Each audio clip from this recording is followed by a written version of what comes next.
반갑습니다. 오늘 설교 제목은 같이 한번 읽어보실까요? 계단이는 예루살렘에서. 코로나 시대, 팬데믹, 요즘의 시대를 이렇게 얘기합니다. 세계적인 대유행, 어려움에 직면한 사회 속에서 하나님의 교회는 어떤 태도를 가지고 있어야 할까요?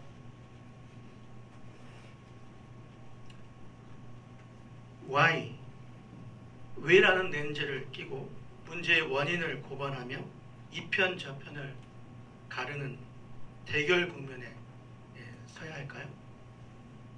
아니면 잠시 원인 분석은 내려놓고 그는 나중에 하고 지금은 how, 어떻게, what, 무엇을 질문하며 고통받는 이들과 사회의 친구가 되어야 할까요? 사실 이 왜라는 질문은 성경 이야기 속에 그 역사가 깊습니다. 성경 중 가장 오래된 책이라고 지목되는 욥기에서도 Why me? 나에게 왜? 라는 이런 주제는 아주 많은 지면을 할애합니다. 욥기는 왜? 라는 질문을 하는 성경 이야기 중에 최고봉이라 할 수 있죠. 하지만 아무리 욥기를 읽어봐도 우리의 질문에 대한 답변은 명쾌하지가 않습니다. 알았던 몰랐던 내가 지은 죄 때문이라고 지적하는 친구들과 그럴 리 없다는 욥의 설전은 끝이 보이지 않는 미궁 속으로 우리를 이끌어갑니다. 욥기의 마지막 부분에 폭풍과 함께 등장하신 하나님은 욥의 손을 들어주시지만 한마디도 대답할 수 없는 그 하나님의 어마어마한 질문들, 여러분 욥기 읽어보셨나요? 무려 38장에서 41장까지 38, 39, 40, 41 총 4장의 할애에서 하나님이 계속 질문을 하십니다. 도저히 우리가 답변할 수 없는 그런 질문들을 던지시죠. 한마디도 대답할 수 없는 하나님의 질문들 때문에 애초에 제기되었던 왜라는 질문은, 그런 물음은 질문하시는 분의 엄청난 권위와 거룩함 앞에서 조용히 파묻히게 됩니다. 결국 욥기는 마지막 장 42장에서 회개한 욥에게 이전보다 갑절의 소유를 주셨다, 다시 회복해 주셨다 라는 하나님의 축복을 언급하면서 급하게 마무리가 됩니다. 혹시 뭔가 엄청난 대답을 기대하시고 욥기를 읽으셨다면 명쾌하지 않은 욥기의 결론에 어쩌면 실망하실지도 모르겠습니다. 오늘 우리가 읽은 요한복음 11장도 이런 왜 질문에 대응하는 본문이라고 많이들 생각을 하십니다. 하지만 Why라는 렌즈를 끼고 찬찬히 본문을 살펴보면 많은 부분에서 좀 이상한데 이상해 라는 부분들을 발견하게 된다는 것이죠. 요한복음을 오늘 11장 내용을 한 6세션 정도로 나눠볼 수 있습니다. 보이시나요? 네.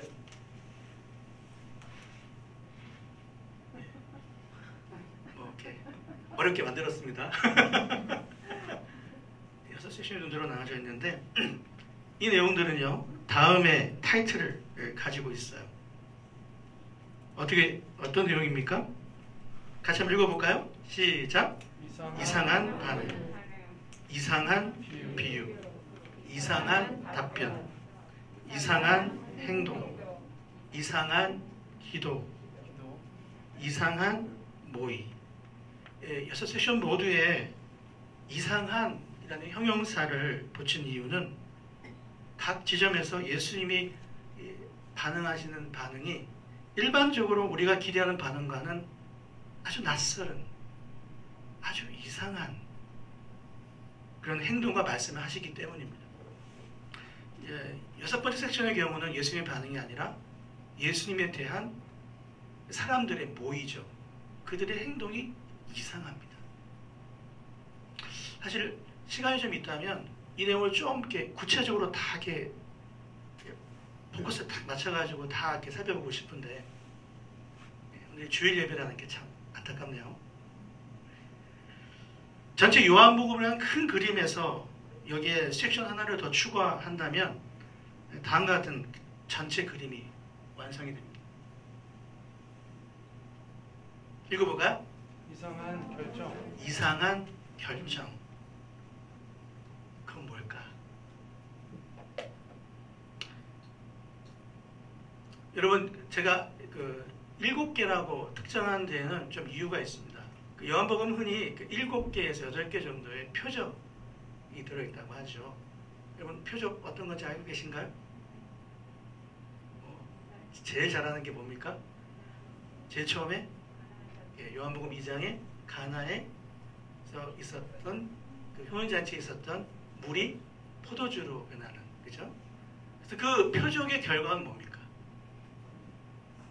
사람들이 예수님을 믿었다. 할렐루야. 표적은 사인이죠. 사인보드. 예수님을 가리키고 있는 사인보드인 거죠. 그래서 이런 표적들이 요한복음은 쭉 질비한데, 여러분 신기하게도 표적이 7개 혹은 8개면 흔히 7개로 많이 구분을 합니다. 7개라면 그 표적이 좀 균등하게, 그죠? 요한복음이 총 몇 장이죠? 21장이죠. 그럼 균등하게 이렇게 배분이 돼야 될 텐데, 참 신기하게도 표적의 6개가 어디에 배치되어 있냐면 요한복음 1장에서 11장까지. 할렐루야. 전반부에 다 배치되어 있어요. 나머지 12장부터 21장 그 나머지 부분이 다 할애해서 마지막 표적이 일어나는 것이죠. 제가 오늘 요한복음 11장 내용을 여러분과 같이 나누고 있는데, 11장은 참 흥미로운 장이에요. 왜냐하면 지금까지 있었던 모든 표적의 내용들이 모아져 있는 것 같은 그런 느낌? 마지막 6번째 표적인데 모아져 있는 그런 느낌이 들어요. 그래서 제가 이 11장 내용을 좀 곰곰이 생각을 해봤어요. 그래서 이렇게 6가지를 좀 나눠본 거예요. 근데 그 내용이 나눠보니까 맞아요. 뭐가 좀 이렇게 뭐 퍼즐 이렇게 맞추다가 탁 들어맞는 느낌 있잖아요. 저만 감동이 드는 것 같습니다. 자, 이 모든 내용을 다 우리가 살펴본다면 얼마나 좋겠습니까?만 시간 관계상 오늘은 이 중에서 4가지만 살펴보도록 하겠습니다.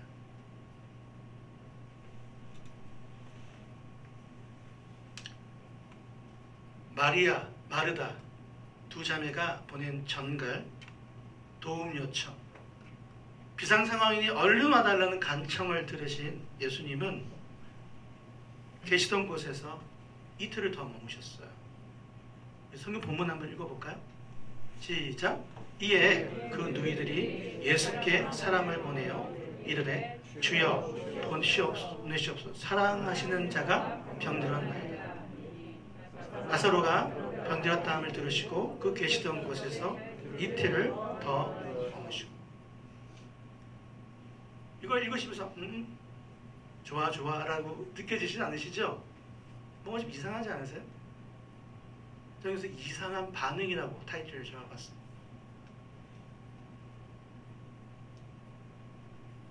비상 상황이고 사랑하는 사람이 죽을 병에 걸렸는데 바로 가지 않으시고 계신 곳에서 이틀을 더 머무셨다?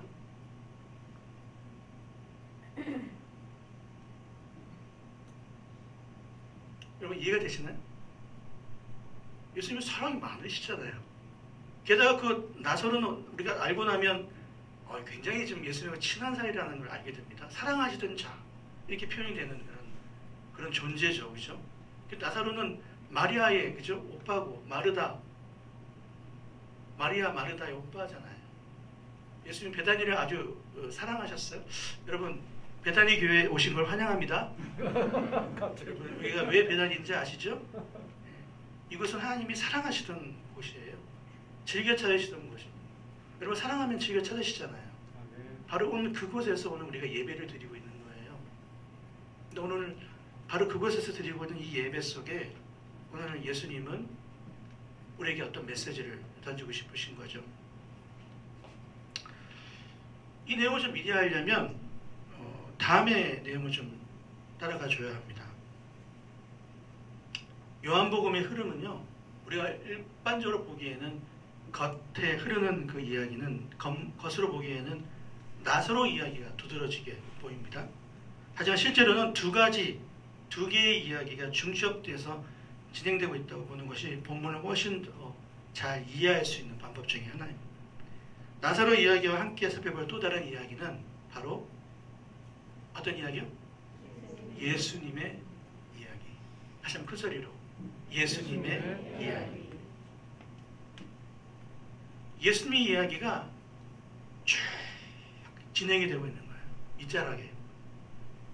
우리가 보고 있는 것은 나사로의 이야기죠. 그러니까 우리는 이 two rebel story라고 하는 두 가지 이야기가 중첩이 되지만 겉으로 드러난 건 이거지만 그 문맥 속에 들어있는 그 내밀한 의미를 읽어낼 수 있어야 됩니다. 저는 오늘 이 시간 이후에 여러분이 요한복음 11장, 최소한 11장은 처음부터 끝까지 쫙 한번 좀 찬찬히 한번 읽어봐 주시기를 축복합니다. 아니요, 11장은 좀 약해요, 그죠? 얼마 안 해요, 여러분. 한 5분, 10분이면 읽을 수 있어요. 요즘에 음성으로 들려주는 성경 앱들 많잖아요, 그죠? 그거 따라서 읽으시면, 성경 펴놓고 읽으시면 금방 따라가서 읽을 수 있어요. 요한복음 1장부터 최소한 12장까지를 한번 쭉 따라가 보세요. 그 속에서 여러분 무엇이 보이는지. 성경학자들은 이렇게 얘기합니다. 요한복음 1장부터 12장까지를 예수님은 누구신가? 소위 기독론을 얘기한다고 해요. 예수님이 누구신지 여러분 알고 싶으십니까? 그렇다면 요한복음 1장부터 12장까지를 읽으시기 바랍니다. 요한은 그렇게 예수님이 누구신지를 정말 요한은 아주 정교한 이야기꾼이에요. 정말 멋진 이야기꾼이에요. 그 토시 한 토시 혹은 그 한 문장 한 문장이 예수님을 아주 잘 설명해 주는 그런 내용으로 담겨 있거든요. 근데 여러 가지 이야기들이 등장하지만 그 이야기의 궁극적인 목적은 뭐라고요? 바로 예수님 이야기를 전달하고 싶은 거라고 말씀드렸죠. 그렇게 이야기를 살펴보면 오늘 이 예수님의 그 이야기는 요한복음은 예수님 이야기로 읽을 때 여러분 같이 한번 읽어볼까요? 시작! 들으시고 이 병은 죽을 병이 아니라 하나님의 영광을 위함이요 하나님의 아들이 이로 말미암아 영광을 받게 하려 함이라 하시더라. 하시는 이 말씀의 의미가 이해가 되는 거예요. 이 말씀을 언제 하셨냐면 마르다 마리아가 사랑을 보내서 예수님 사랑하시는 사람이 지금 죽게 됐습니다 라고 했을 때 예수님이 거기에 대한 반응을 하신 말씀. 그리고는 안 가시고 이틀을 기원하셨다는 거예요.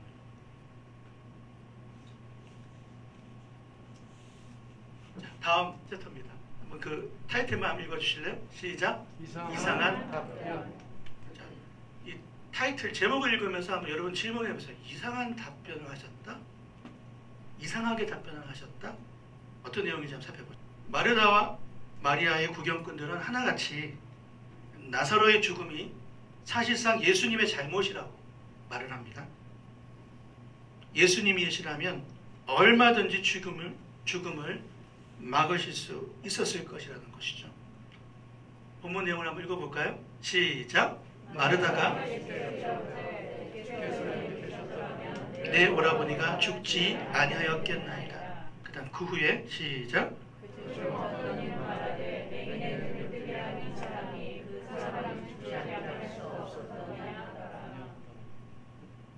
본문 내용을 읽어보면 마리아는 왜? 라는 질문을 던집니다.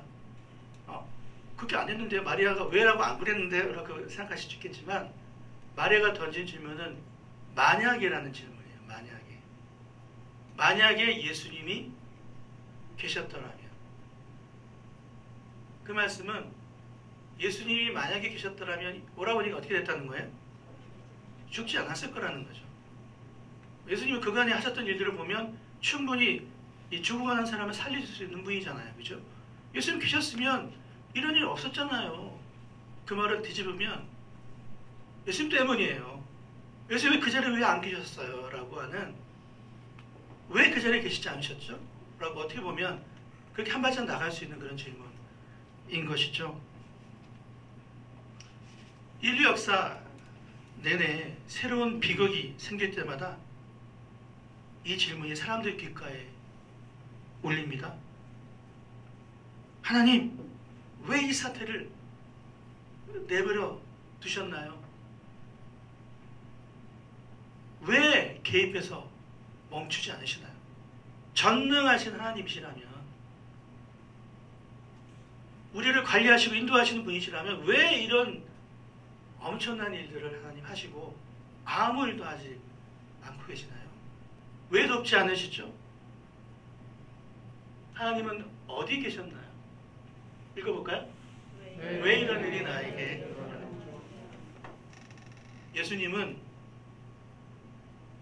이 상황 속에서 우리가 보통 생각하듯이 우리 죄 때문에 이런 일이 생겼다고 회개하라! 이 죄 많은 인생들아! 라고 말씀하지 않으셨다는 거예요. 오늘 본문을 돌아보세요.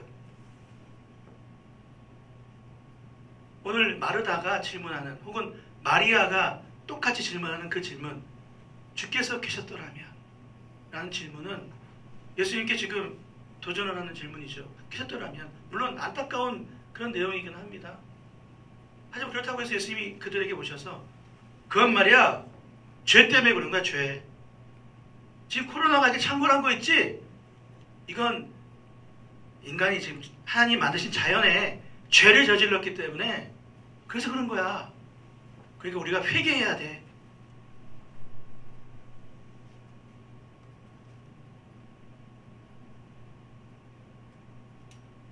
이것이야말로 종말의 징조다. 때를 분별하고 하나님께 돌아와야 한다! 라고 예수님께서 얘기하지 않으셨다는 거예요. 우리 마침 건전한 종말론으로, 그죠?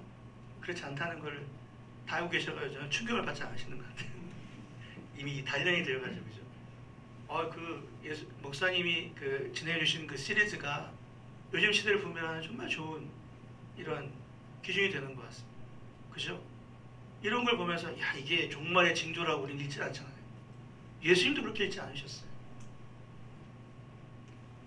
그럼 예수님 뭐라고 말씀하셨나요?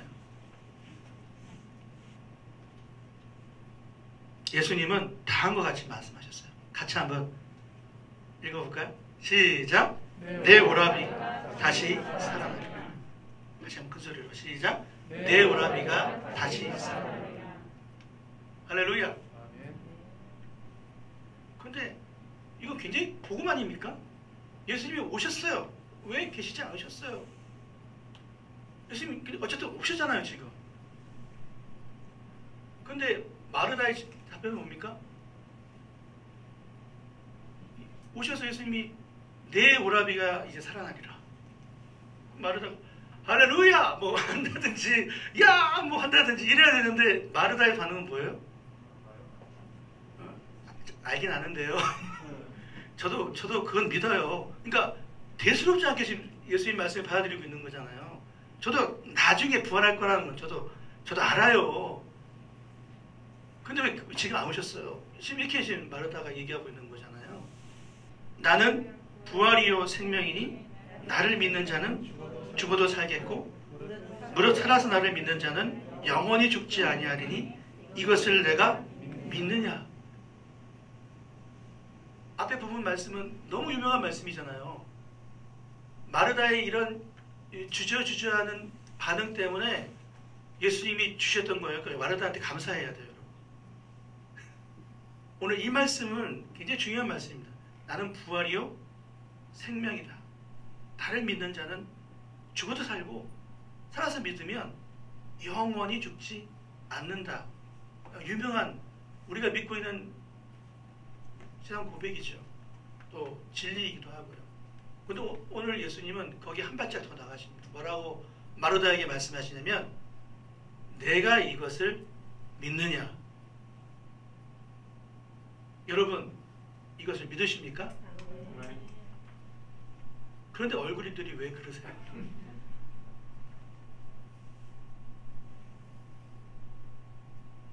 오늘 예수님은 우리에게 지금 믿음을 초청하고 계신 거예요.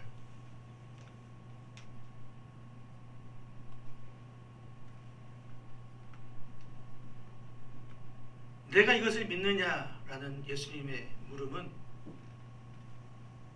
지금까지 우리가 알고 경험해왔던 빛바랜 소망이 아니라 하나님의 미래에서 어둠을 뚫고 침노하시는 생명의 빛, 그 찬란한 생명을 우리가 우리 두 손 가득히 그것을 받을 수 있느냐는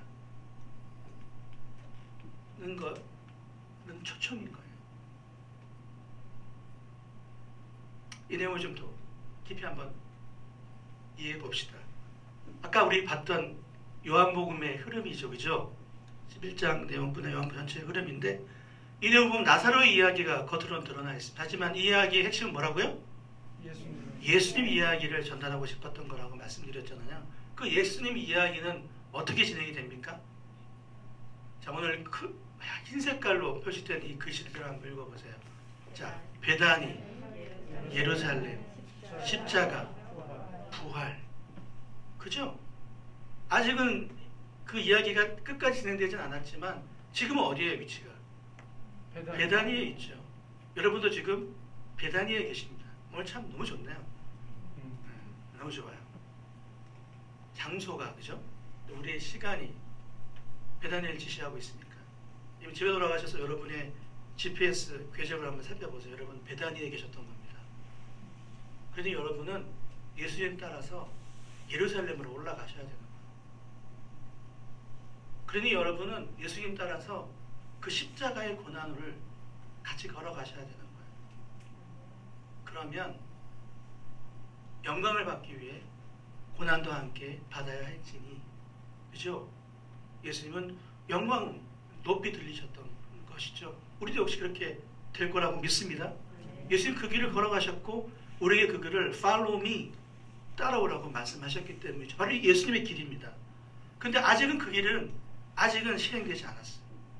아직은 베다니입니다. 아직은 베다니예요. 그러면 예수님 입장에서는 어떻겠습니까? 자, 여러분, 예수님은요 하나님이셨어요. 하나님.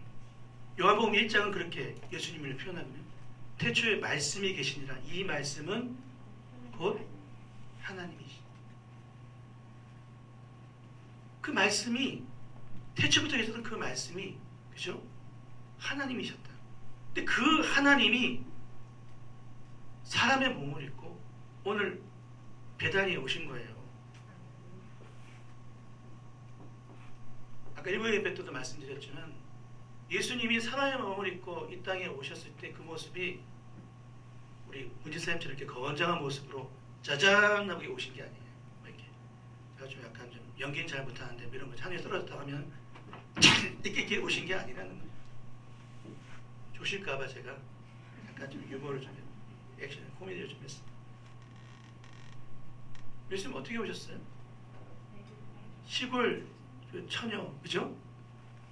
그리고 목수 뭐 이제 될 것 같은 요셉, 시골 저 총구석에 거기에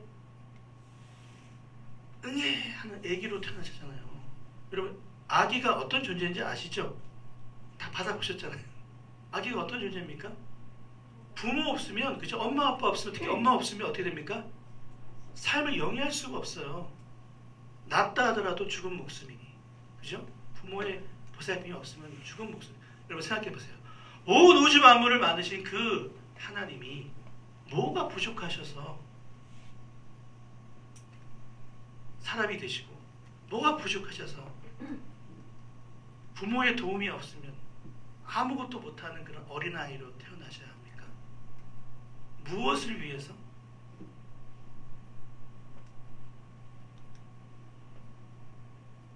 근데 그분이 하나님의 어떤 하나님과의 어떤 친밀한 교제 속에서 하나님의 어떤 이 망가진 세상을 향한 이것을 회복할 계획을 같이 나누신 거예요.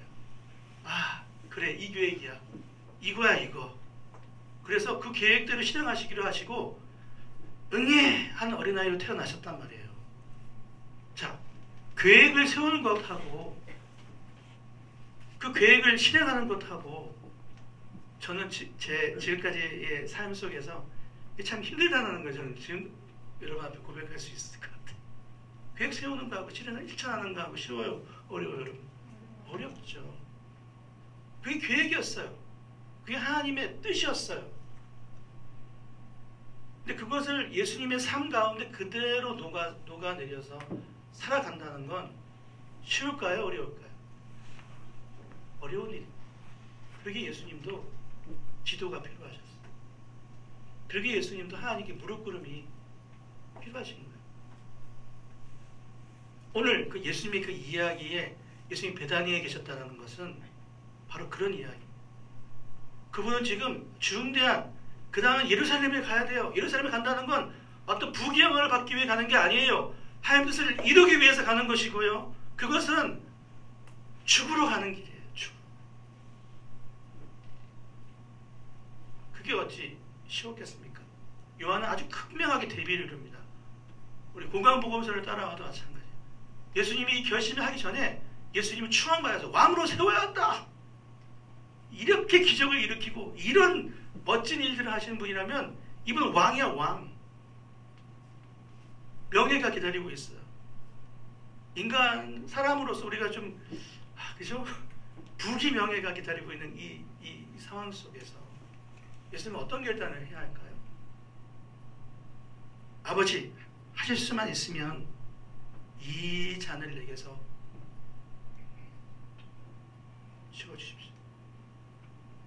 그게 예수님의 뜻이었어요. 첫 번째 뜻이셨어요. 부인할 수 없어요. 그러나 이 그러나가 나오기까지는 많은 인고의 시간이 있었겠죠. 내 뜻대로 마옵시고 아버지의 뜻대로 하시옵소서 하고 내어드리고 자기를 비우고 그 길을 걸으셔야 하는 이 결단의 순간이 바로 이 베단이었어요. 할렐루야. 여러분 바로 그 결단의 순간이 여러분 와 계신 거고 그 결단의 여러분 인생 가운데 그 결단의 순간 중에 여러분 계신 거예요. 그러기에 예수님의 이야기가 되게 중요해요. 예수님은 오늘 이상한 대답을 하셨는데 그것은 그 대답의 의미는 바로 이 부활에서 이 베다니로 이것을 가지고 오신 그죠? 아직 이루어지진 않았지만 그것은 이루어질 것이고 그죠? 그것을 이미 알고 계신 그 주님께서 또 선택하실 주님께서 그 미래를 당겨오신 겁니다. 그것은 저 멀리 있는 것이었지만 오늘 우리를 위해서 그죠? 나는 오늘 now, today 부활이요 생명이다. 할렐루야!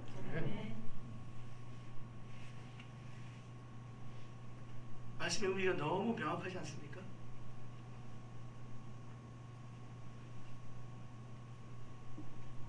또 오늘 내용에 보면 마리아를 만난 예수님은 이상치 못한 행동을 하십니다. 이상한 말씀을 또 하시고 또 이상한 행동을 하세요. 어떤 행동을 하십니까? 한번 읽어볼까요? 시작! 예수께서 그가 우는 것과 또 함께 온 유대인들이 우는 것을 보시고 성경에 심령이 비통히 여기시고 불쌍히 여기사 이르시되 그를 어디에 두었느냐 이르되 주여 와서 보옵소서 하니 예수께서 눈물을 흘리시다. 응? 이상한 행동을 하신. 아니 왜 그러세요 진짜? 예수님 왜 그러시는 거예요? 하나님 눈물을 흘리세요? 지금까지 이 진행되고 있는 이 기세를 보자면 이 눈물을 흘리실 상황이 아닌 거잖아요. 그런데 왜 눈물을 흘리시는 걸까요?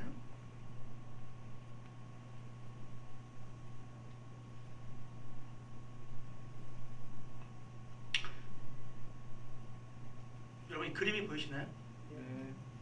직접 여러분의 마음을 제가 좀 대변해 봤어요. 크게 좀 가져왔어요. 잘 보이시죠? 네. 밑에 보면 출처도 있어요. 이런 뭐 제대로 된 그림 명화를 한번 살펴보시기 바랍니다. 예수님 울고 계시죠? 저는 굉장히 잘 표현했다고 생각이 들어요. 무릎 꿇고 있는 사람은 마리아 같아요. 예수님 우시는 또 다른 장면이 있는데요. 얼굴을 클로즈업 하니까 이런 모습이 아니었을까 싶어요.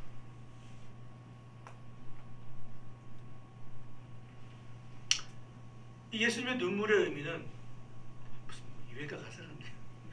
눈물의 의미는 무엇일까? 좀 쉽지 않아서 이 시대에 유명한 신약에서 굉장히 유명한 학자 한 분 제가 모셔왔습니다. 톰 라이트라고. 이분의 얘기를 좀 들어봤으면 좋겠습니다. 같이 한번 읽어볼까요? 여러분 읽어주세요. 시작.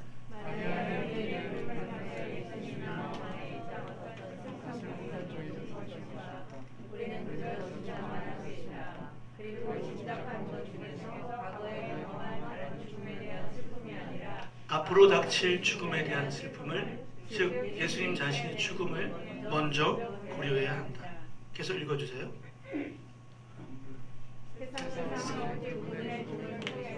오직 그분이 인류의 공동 운명에 친히 동참하시는 것을 통해 구원될 수 있다.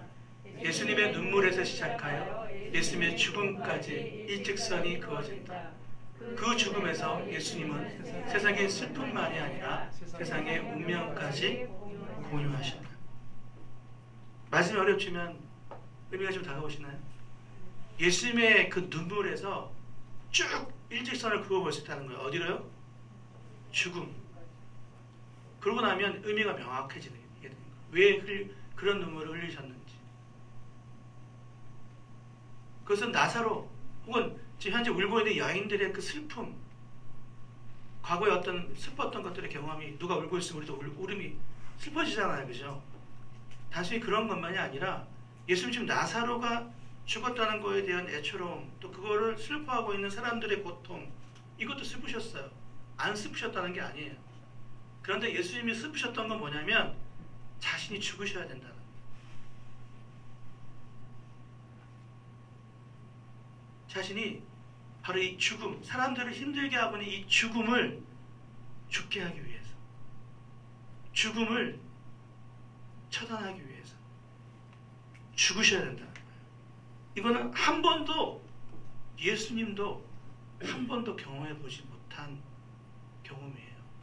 여러분, 죽으신 하나님, 우리는 십자가에 달리신 하나님 아니까 아시겠지만 그 전까지 죽으신 하나님 보신 적 있어요?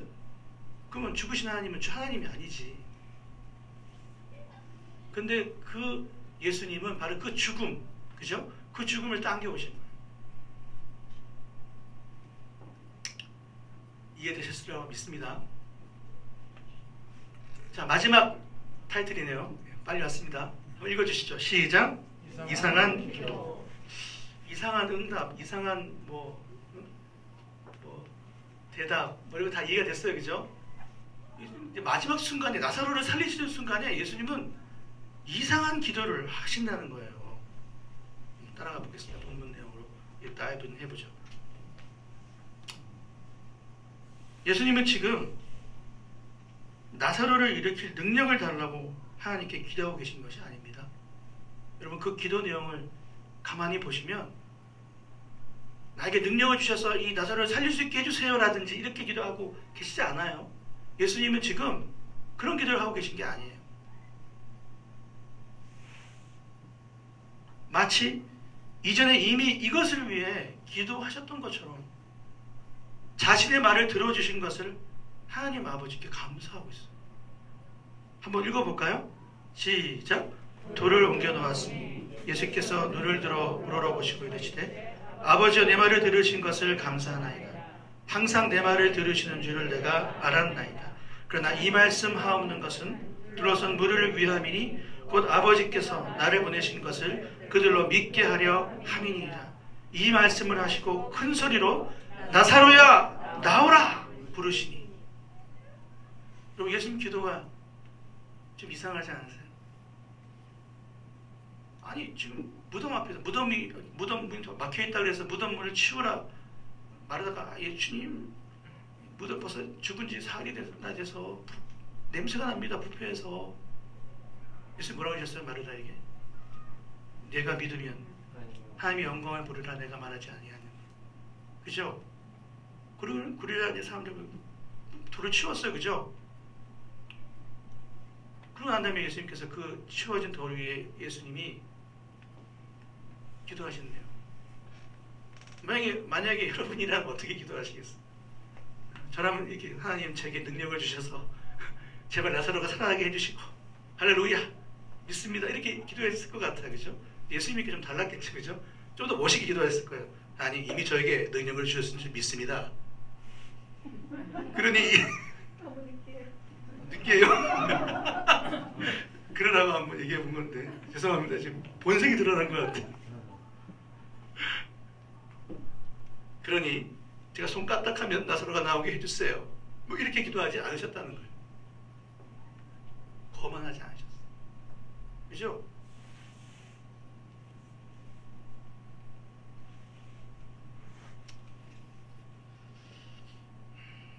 일반적으로 우리가 하는 기도와는 달라도 너무 달라요.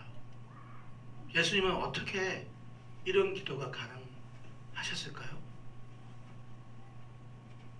여러분 어떻게 생각하십니까? 어떻게 이런 기도가 가능하셨을까요?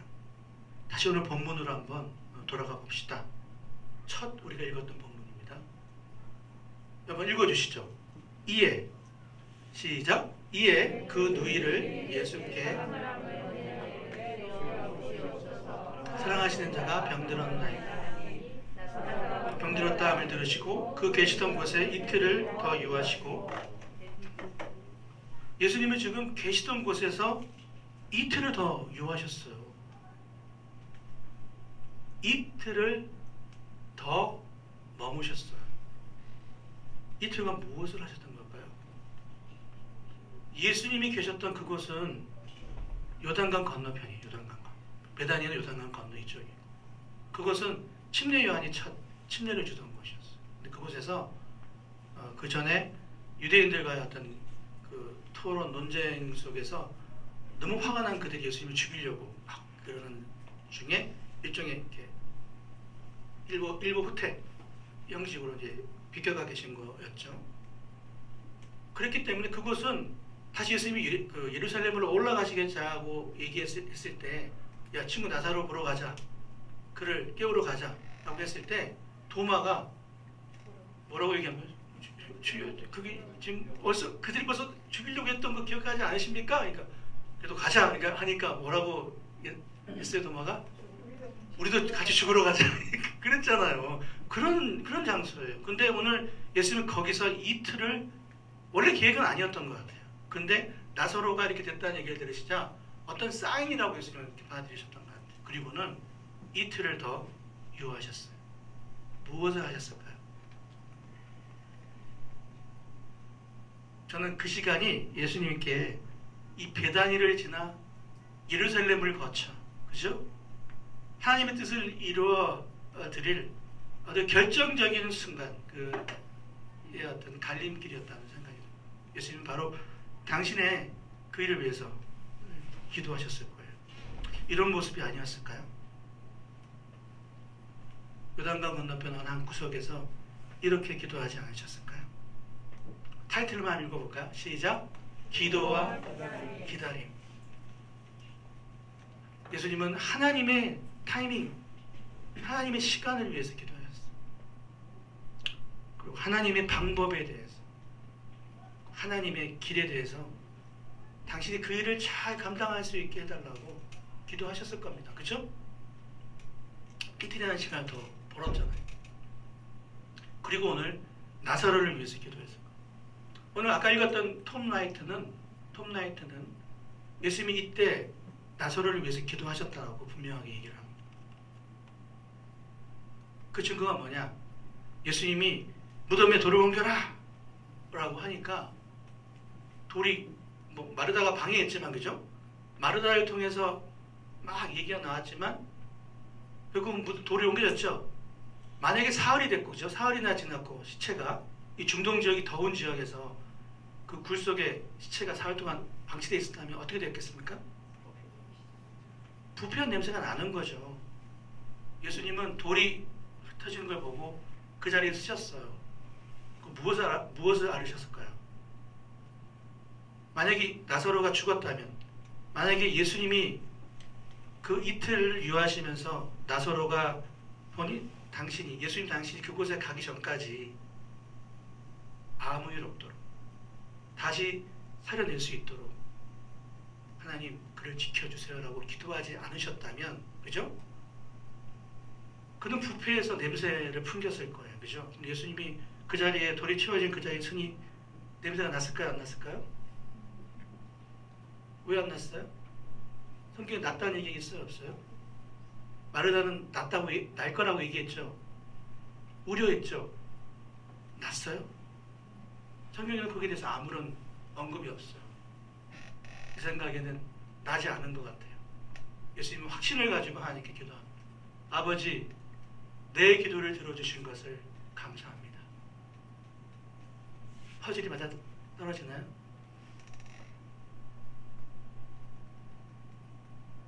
예수님 바로 그것을 위해서 이 기도 시간이 필요하셨던 거예요. 기다림의 시간이 필요하셨다는 것을 내용을 말씀드리고요. 결론으로 들어가겠습니다. 사람들은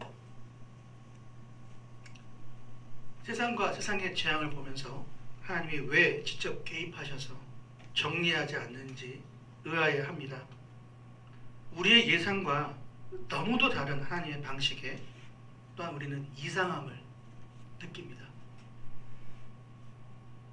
하지만 그분은 당신 자신이 창조하신 이 세상이 고통 속에서 신음하는 것을 보시고 같이 고통을 느끼고 눈물을 흘리시는 하나님이십니다. 그 눈물은 기도와 오랜 기다림의 절정이었습니다.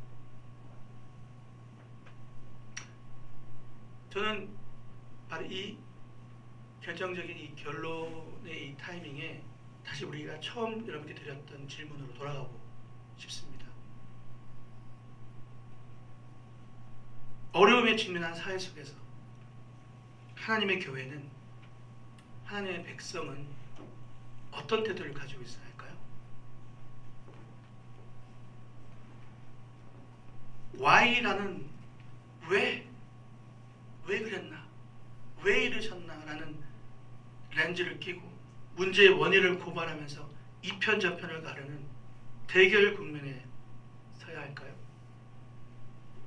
아니면 잠시 원인 분석을 내려놓고 손을 걷고 how? 어떻게? what? 무엇을?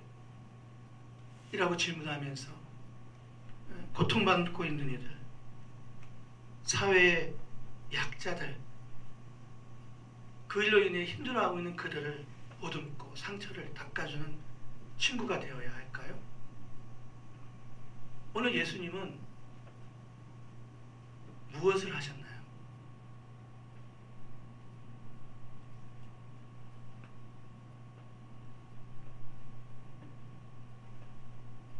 예수님은 베다니에서 예루살렘으로 가시기 위해서 그 길을 묵묵히 걸어가셨죠? 같이 한번 기도하시겠습니다.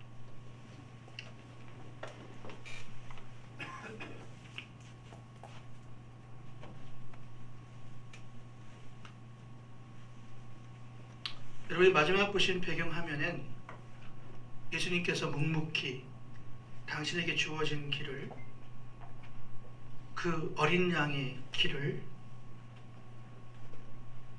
죽음의 길을, 십자가의 길을 걸어가고 계십니다. 그 길은 결국 우리에게 슬픔과 괴로움을 주는 죽음을 이기는 길이지만, 그러나 기다림과 고난, 눈물 없이는 이룰 수 없는 그런 영광의 길입니다.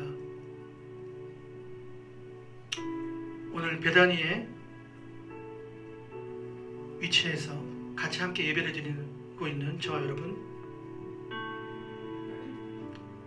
이런 엄중한 상황 속에서 예수님께서 선택하셨던 선택을 기억해 보면서 우리가 어떤 모습으로 이 사회와 또 우리 주변과 이웃을 대해야 하는지, 우리 무엇을 해야 하는지를 질문해 보시기 바랍니다. 왜를 질문하지 않고 how와 어떻게와 무엇을 질문하면서 지역사회를 섬겨왔던 초대교회의 역사가 오늘 말씀드리진 않았지만, 그들은 묵묵히 누구도 서 있지 않은 그 자리에 서서 아무도 하지 않는 그 일을 묵묵히 감당하며 그 사회를 지켜나갔던 것들을 우리는 살펴봅니다. 바로 그러한 모습으로, 예수님 걸어가신 그 모습으로 우리도 있게 달라고, 부족한 우리에게 믿음을 달라고, 그렇게 행동할 수 있는 용기를 달라고 이 시간 같이 한번 기도하시겠습니다. 아버지 하나님 감사합니다. 이 시간 주의 말씀을 통해 많은 은혜를 받습니다. 아버지 하신 일들이 참으로 참 귀하신 것을 오늘 말씀을 통해서